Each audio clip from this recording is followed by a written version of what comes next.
Have you ever heard or seen something and you just tell yourself, okay, that's not humanly possible? Well, that's how I was when I first saw Stonehenge. I'm sure if any of you guys have seen that or heard about it, that's how you were too. If you're unfamiliar with Stonehenge, here's a picture just to give you an understanding of what it is. It's actually one of the seven wonders of the world. So, Stonehenge was actually developed into three different stages on its time. And all these stages were during the Neolithic period. So, the first stage um, was the windmill people.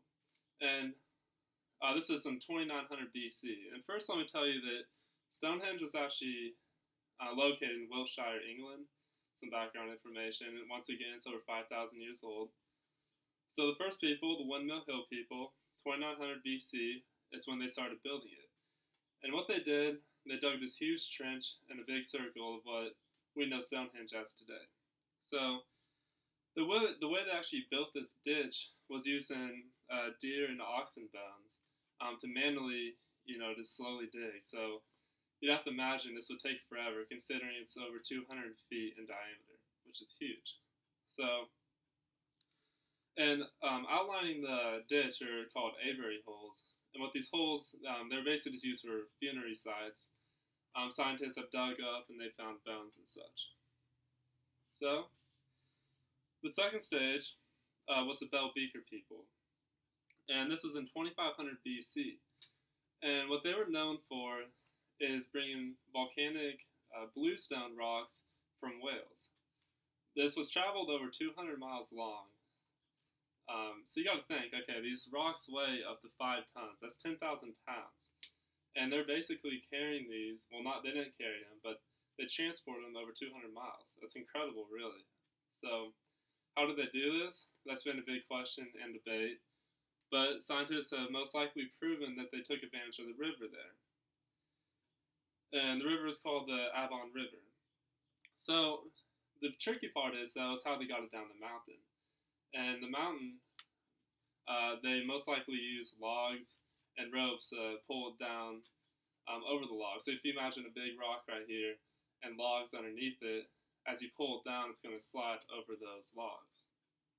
So they were arranged, the bluestone rocks, they were arranged in the double half circles, and however, this really didn't last for that long, but that's how it started out. So as we move to the third stage in developing, this is called the Wessex people that started to do this period of time. And this was in 2400 BC, just 100 years after the previous one.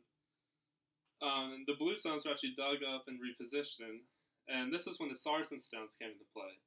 Now, the sarsen stones are much larger. They started out at just 27 tons. And when I say just, that's actually a lot. And they're transported from Avebury, which is about 20 miles away.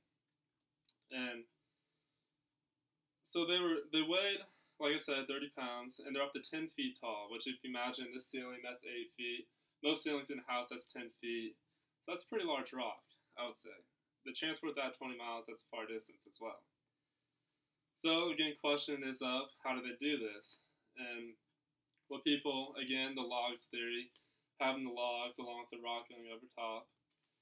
And actually, they came up with a ball bearing theory. So this isn't actual proof, but if this was true, it would prove that Leonardo da Vinci didn't actually develop the ball bearing, it was developed in this time period, which would be pretty substantial. So what this is, if you imagine a groove of wood and balls inside that groove, and then when the rock lays on top of a piece of wood on those grooves, it rolls over those rocks to basically slide across the ground. So there's many theories, people come up with a lot, that's another good one. And there's actually 30 lintels lining around these sarsen rocks. So the sarsen rocks is what's most seen, the big circular part that goes all the way around. And it's actually not all there. This is kind of a theory of what they visualized it to be, is all in this big circle.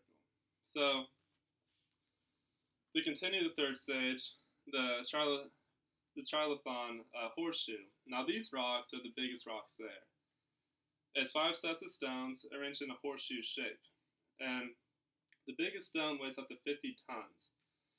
So let's just put this in perspective of something we'd probably understand. Let's take over 6 elephants and bash them into this one rock. That's how much it'd weigh. Or if you were to do just under a fourth of the Statue of Liberty, that's how much these stones would weigh. So that is incredibly a lot. It's 100,000 pounds. So that's a lot of weight for them in the pool. And that did a calculated study that it would take 500 men to pull the ropes and 100 men to move those logs in front of those stones. So it takes a lot of manpower. So that basically makes up all of Stonehenge. And then the heel stone and the altar stone come into play, and I'll explain that in here just a little bit. So you might tell yourself, what's the purpose of all this? Like, why are they, building this huge rock in England like this? And for one, it's an astronomical calendar. So if you're in there, it actually reads the equinox and the solstice. When you stand in the middle, which is where the altar stone is at, and you look out in the northeast, you see the heel stone way in the distance. That picture doesn't show it, but so when the sun rises, the sun falls, it lines directly up with that solstice or equinox, which is pretty incredible for the time period.